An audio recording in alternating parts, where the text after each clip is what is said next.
Hey everybody! Lately, I've been having a kind of a Back to the Future experience. Some of you may be aware that all through the 1980s, one of my main focuses was on fish. I've always loved fish, which makes sense since I grew up surfing and fishing. Back in those days, I lived in Melbourne Beach, Florida, where I could pursue both passions on a daily basis. I made all kinds of fish, but my favorites were the reef fish. I liked them because of their brilliant colors and delicate forms. But 40 years ago, there were no good borosilicate colors available. Certainly not in the kind of palette that would be needed to create reef fish out of glass. So I made them out of clear glass and sandblasted the decorations into them. This was acceptable for the time, and I was quite successful with my glass fish. But eventually I got bored with them and moved on to other things. Now, here it is 40 years later, in 2024, and the Boro color palette has grown enormously. For the first time, I'm able to at least attempt to make reef fish in color. It feels like unfinished business, and I find myself transported back in time to when I was obsessed with making these beautiful creatures out of glass. Only now, I can make them in color. In this video, I'll be demonstrating my favorite color application techniques by making a clown triggerfish. This fish has bold color patterns that require several different techniques to bring to life. I won't be showing you the shaping of the fish or the mounting of the fish to the base at the end, because I covered those things in the crappie video. There's a link below if you haven't seen it. And this video is already long enough. So, enough jabbering. Let's get to it. Today's subject is Balastoides conspicillum, more commonly known as the clown triggerfish. As you can see, it is a mainly black-bodied fish with distinctive white and yellow markings. I'll be adding the white and yellow markings on top of a black underbody, so the black casing is the first thing that I need to do. I begin with a slug of 25mm clear glass. My black of choice today is North Star's Jet Black, a dense but creamy black that is very friendly to use. The technique I use to cover the clear slug with black is one that I first learned from Jennifer Caldwell many years ago. It is a swirling technique that has several advantages over the more traditional striping or coiling techniques. I begin on the very tip of the slug. It is important to keep the black rod in my right hand perpendicular to the surface of the slug as I go. As the glass heats up and melts, I twist it rapidly and steadily as it contacts the surface of the slug. I rotate the slug slowly to pick up the color as it melts. Twisting the glass at the contact point has the effect of mixing the color as it goes on. The benefit of this becomes apparent as the slug comes around and the newly added color meets the previously added glass. If I was coiling the glass on, there would be trapped air between the coils, and the coils would create ridges that have to be melted in after casing is complete. Twisting the color as it goes on eliminates both of these issues. The newly added color mixes with the previously added color, so there is no air trapped, and the resulting surface is relatively smooth, not ridged. The result is a smooth, air-free casing that requires very little cleanup after casing is complete. I cover the slug about 75% of the way down and then stop.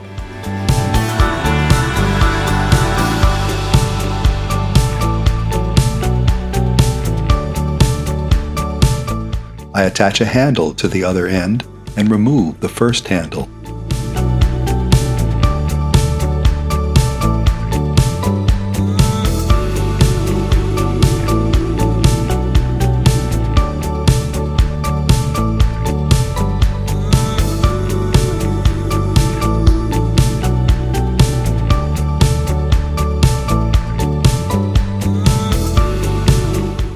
Then I begin casing again from the other end, meeting the first casing at the 25% point. This assures that the casing will be the same thickness over the entire surface of the slug.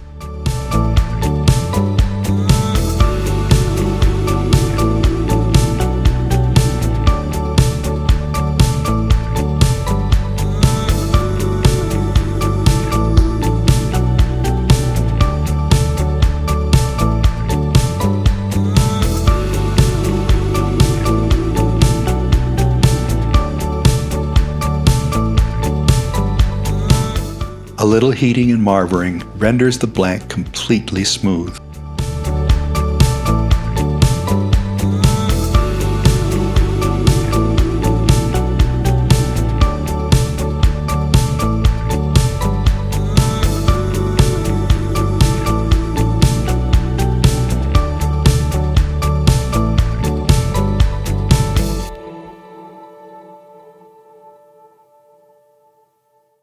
As I stated earlier, this video is about color techniques, so I will not show you the shaping of the fish body. Instead, we will jump straight into the color decorations. First up is the bold pattern of white dots that dominate the side of this fish's body. For this, I will be using Molten Aura's Lotus White. The dots of white glass are applied by dabbing the tip of the white glass rod into the body of the fish. The tip of the rod is heated and then brought to meet the fish body. This process is repeated over and over, so there is a kind of a rhythm that develops. I can control the size of the dots by heating the tip of the glass rod a little longer. A shorter heat yields a smaller dot. The dots will spread out as they are melted in, so I have to guess about how big a dot to add to get the pattern I want. That said, every clown triggerfish has different dots, so pretty much anything goes here.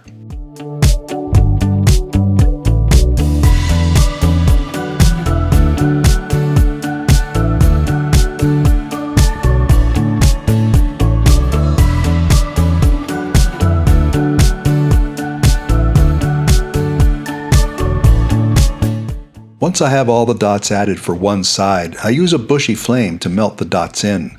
I want a deep, penetrating heat because I am melting both the white dots and the black casing so they level out to a smooth surface.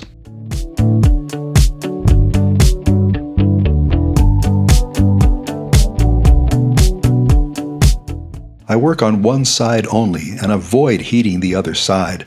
This is so the fish won't get hot in the middle and start to flop around while I'm working on it. I apologize for forgetting to use my Dydy clip on this camera for this sequence.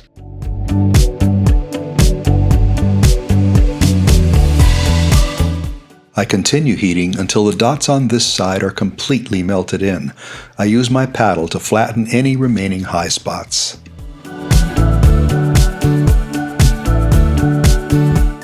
Then I repeat this process for the other side.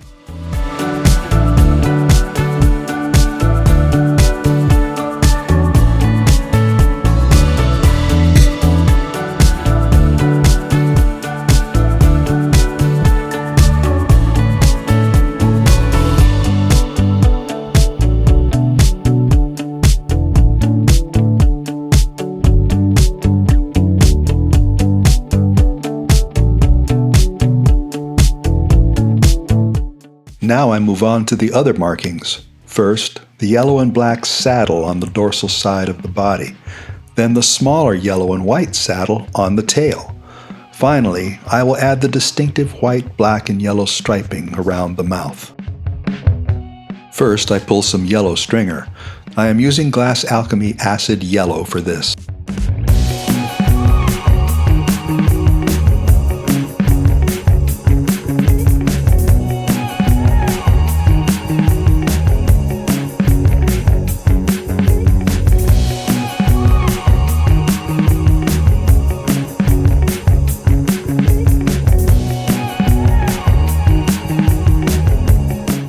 I draw the outline of the saddle, taking care to make it the same on both sides of the fish.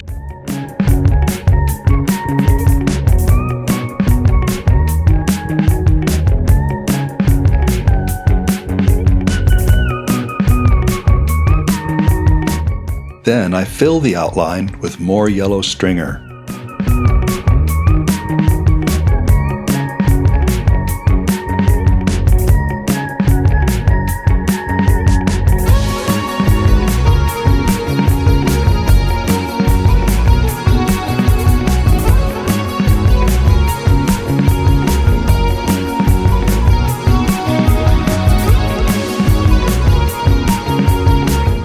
Once the saddle is complete, I heat it and melt it smooth.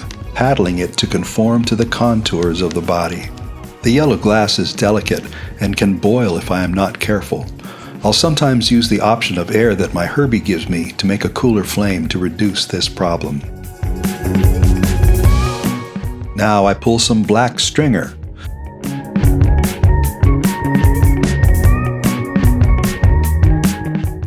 I carefully dot one side of the yellow saddle, placing the dots close together so that the resulting pattern is about 50-50 yellow and black.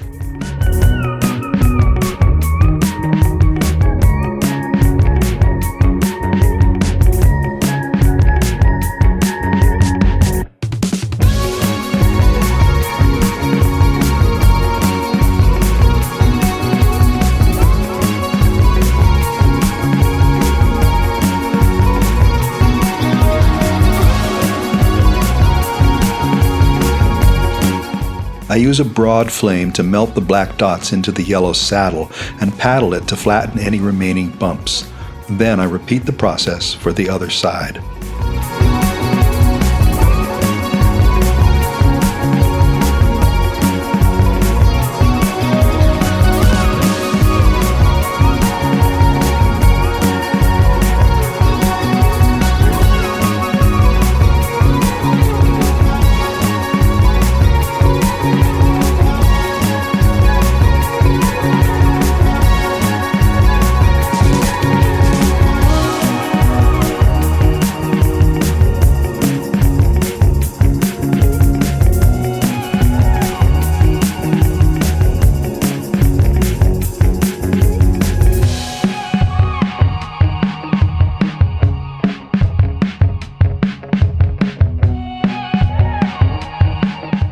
Now I use the white stringer I pulled to create the patch of white on the tail.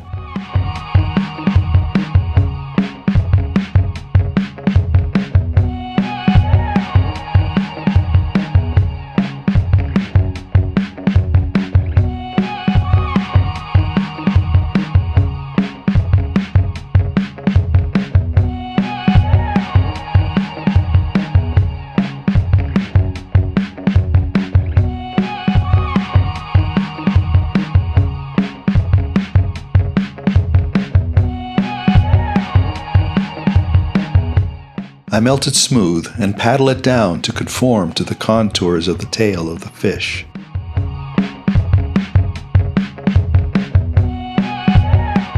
I use the yellow stringer to create the small saddle on the tail, filling it in the same manner I did the large dorsal saddle, and then paddling it smooth.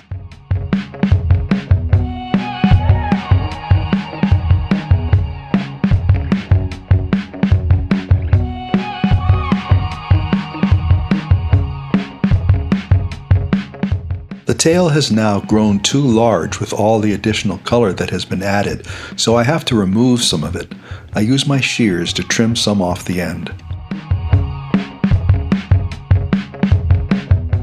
I use what is left of the white stringer to add the tiny dots of white to the yellow saddle. They melt in quickly because they are so small.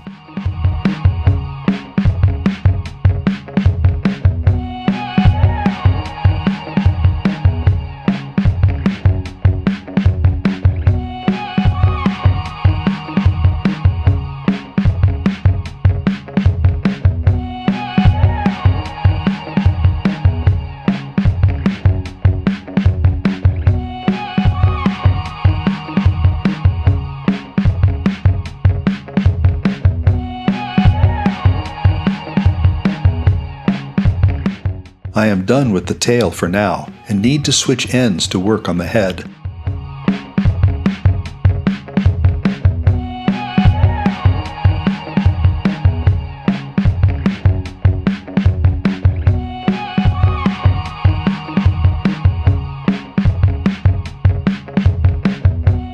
The eyes of the clown triggerfish are mostly black, but some photos show a ring of yellow, which I think is more interesting. So I'm going to use a dot stacking technique to create the eyes. I first add a dot of yellow in the correct position on each side.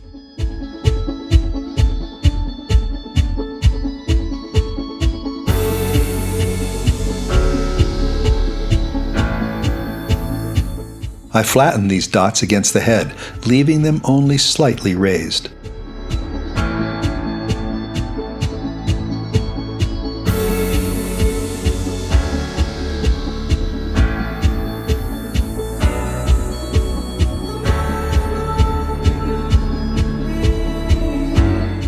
Then I use the black stringer to add a smaller dot of black to each eye. Again, I flatten these dots completely.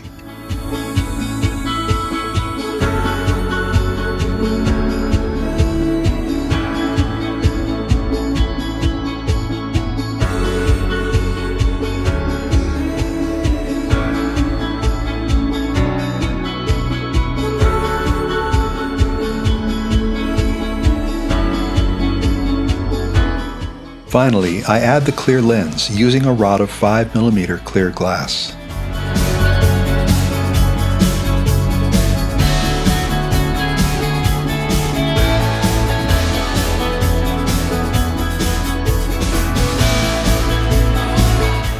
I flatten this addition too, to spread the clear over the entire eye, but immediately afterwards I reheat the entire eye, allowing it to dome up just a little. This creates a very realistic eye.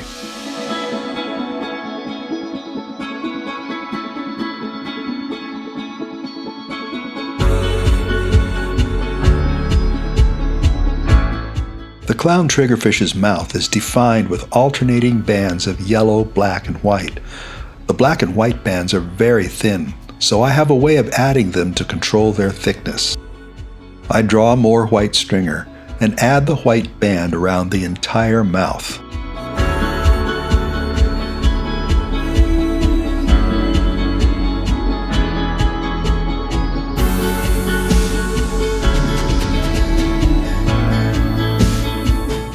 I heat the white glass and melt it in, paddling it smooth. The white band is now too wide, but I'm about to fix that.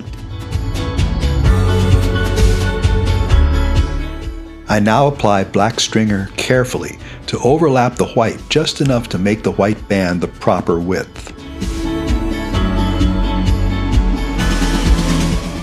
I heat the black stringer to melt it in, paddling it smooth.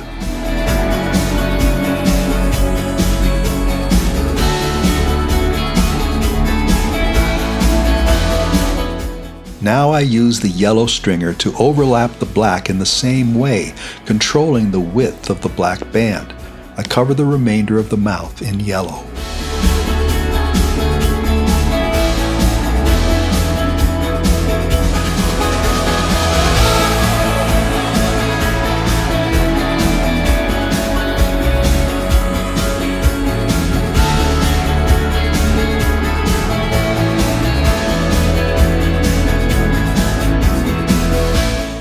I melt the yellow glass in and paddle it smooth. I try to follow the contours of the head, but there's too much glass now at the end of the mouth, so I use my tweezers to pull yellow glass off the tip until the mouth comes to a nice point.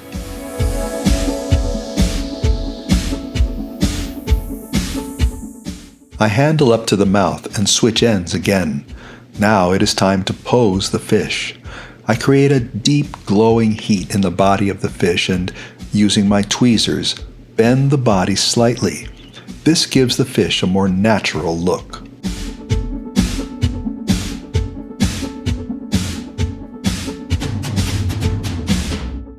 The final color addition is the prominent white bar between the eye and mouth of the fish. This is a simple stringer application. To keep it symmetrical, I start on the side where I cannot see the other side and wrap it around, finishing on the side where I am viewing it from the top and am able to see both sides.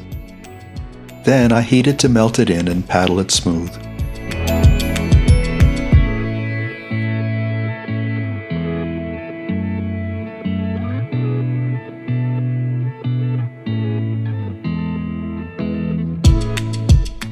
It is now time to complete the tail. The tail of the clown triggerfish is alternating bands of black and white. I will construct this using a technique I call layering. I am not working with stringer here. Instead, I make additions off the tip of the 7mm rod. First, a nice thick gob of black is wiped down the edge of the existing white tail. This addition is heated until melted in, and then flattened on my torch marber using my paddle. The band of black is not quite wide enough, so a second gob of black is added in the same way. I take care to make each subsequent band longer than the last because the tail should be shaped like a fan. After flattening the tail, you can see that it is a rounded shape, not the fan shape that I want. So I get a broad heat in the tail and, timing it carefully, tag the corner with my black rod and tug the corner into a point.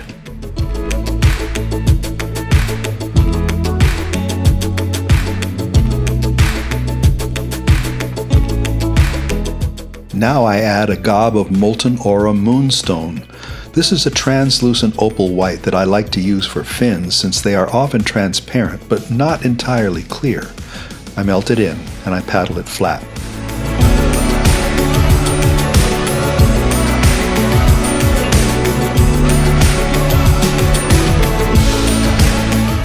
Then I tag the corners and pull it back into the fan shape. It is important to hesitate a couple of seconds before making the tag to let the glass skin up. That way the entire shape will pull out the way I want it to. I cover this concept in detail in a previous video, Understanding Heat Base in Glass. There's a link in the description below. I repeat this procedure until I get the fan shape that I want. The next addition will be another band of black. I add it, paddle it, and tug the corners one more time.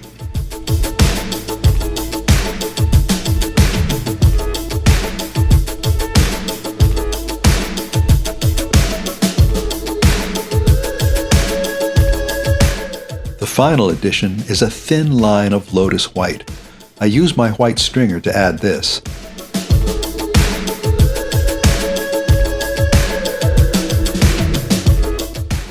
I paddle it flat and tug the corners one final time to get the complete fan-shaped tail.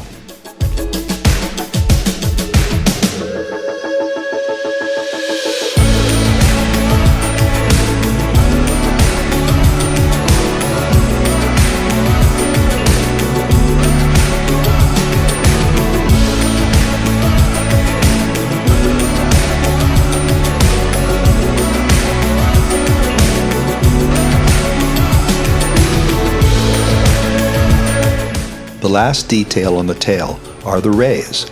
I add these by using my knife to make short creases on each side of the tail. I use my torch marber as a brace so the tail does not bend excessively as I apply the knife.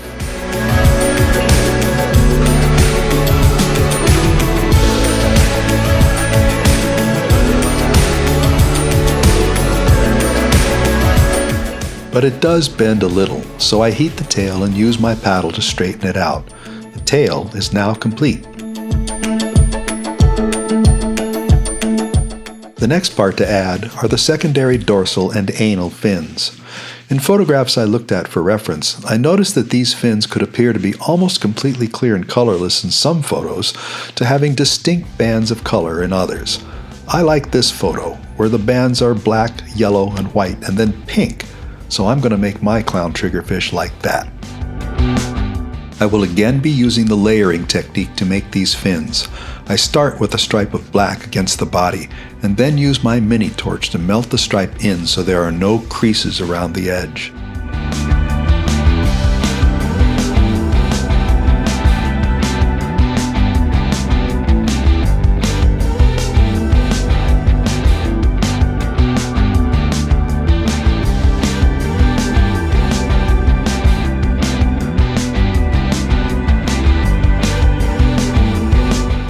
I add another stripe on top of the black, this time in yellow. I melt this one in too. Any creases can cause cracking later in the process.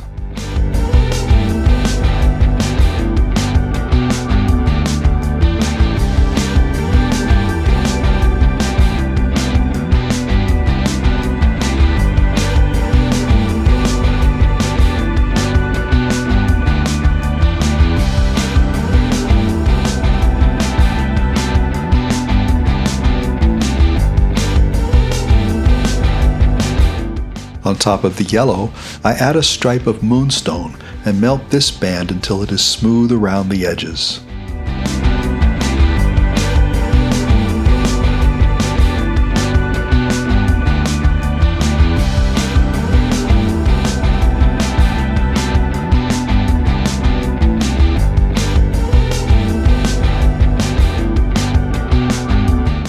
This band needs to be wider, so I add a second stripe of moonstone and melt it in.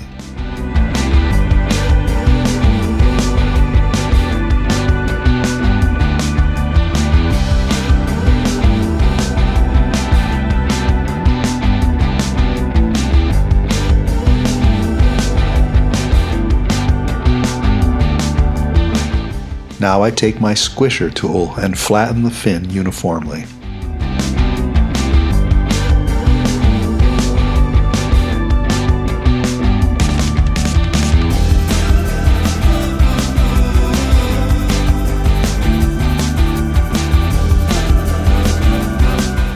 I use the same tool to tug the fin into a better shape. Then I tag the corner with a punty and tug the fin into a more angular shape.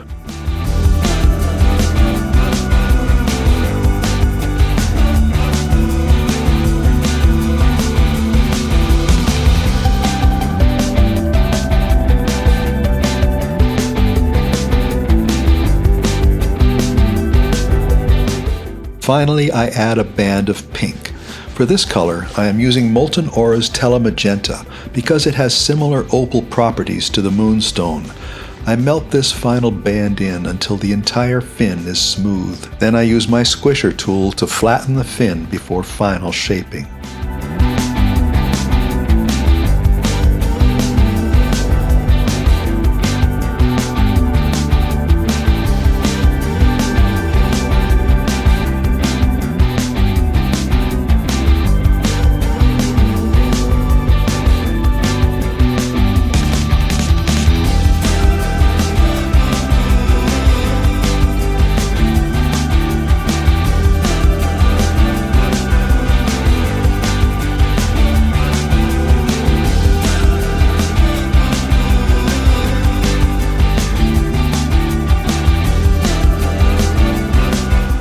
Now I take my knife and cut creases into both sides of the fin to represent the rays.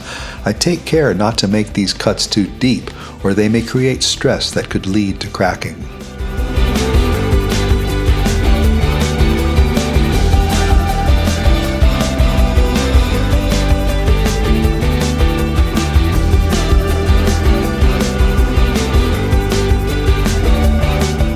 With the secondary dorsal fin complete, I now add another feature at the bottom of the fish's body.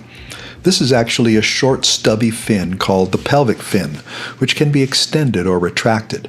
It works in concert with the primary dorsal fin, the trigger of the triggerfish, as a defense mechanism, making the fish difficult for predators to swallow. This fin appears to be an extension of the body, so I make it by simply heating the body and pulling the bottom of the body down and back using a punty.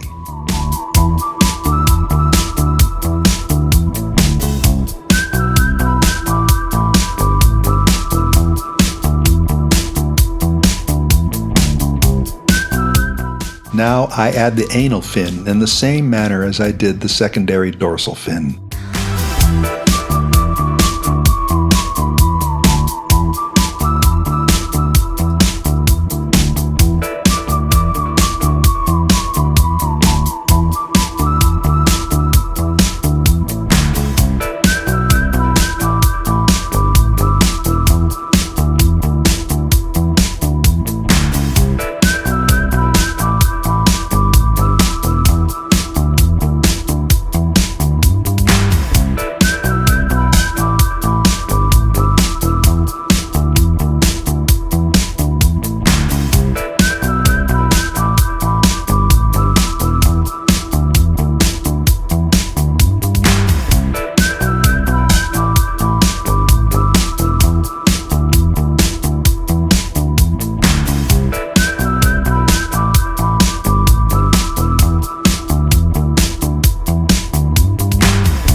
The next detail is the primary dorsal fin.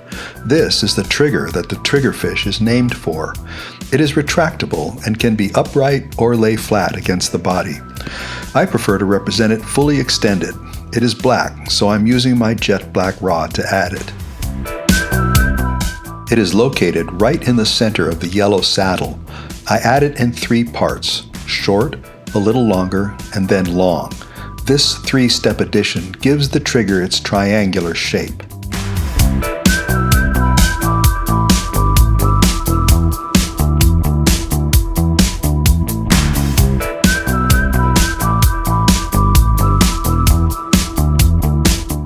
I smooth the base of the seals with my mini torch to make sure there are no creases there. The final detail to add are the pectoral fins. On this fish, they are almost clear, so I will use moonstone to make them. A small gather of moonstone is heated and flattened. I use my knife to make creases on one side to represent the rays.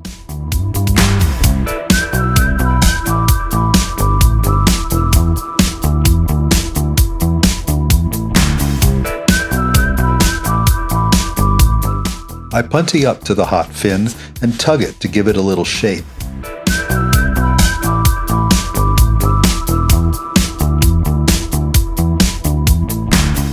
Then I burn off the rod, drawing it away to make a fan-shaped fin.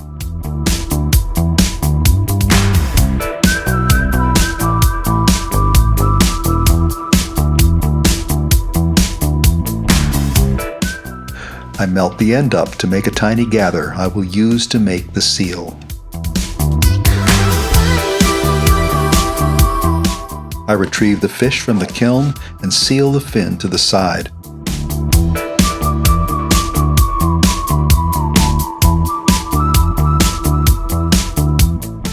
I use my mini torch to smooth the inside of the seal where there's usually a little fold.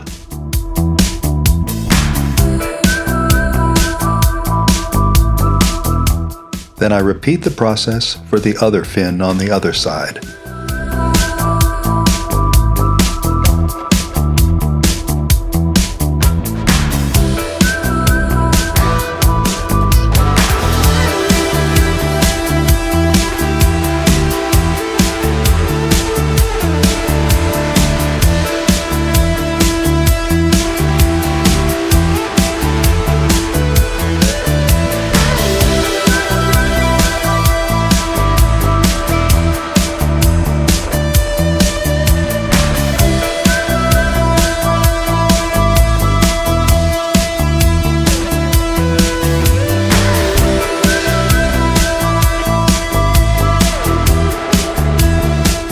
And the fish is complete. As I stated earlier, this video is already long enough, so I won't show you the process of making the base or mounting the fish on it. I hope you all enjoyed today's video. If you did, please take the time to like it and hit that subscribe button if you are not subscribed already. This is only the beginning, so check back here often for new content. Thanks for watching, and I'll see you next time.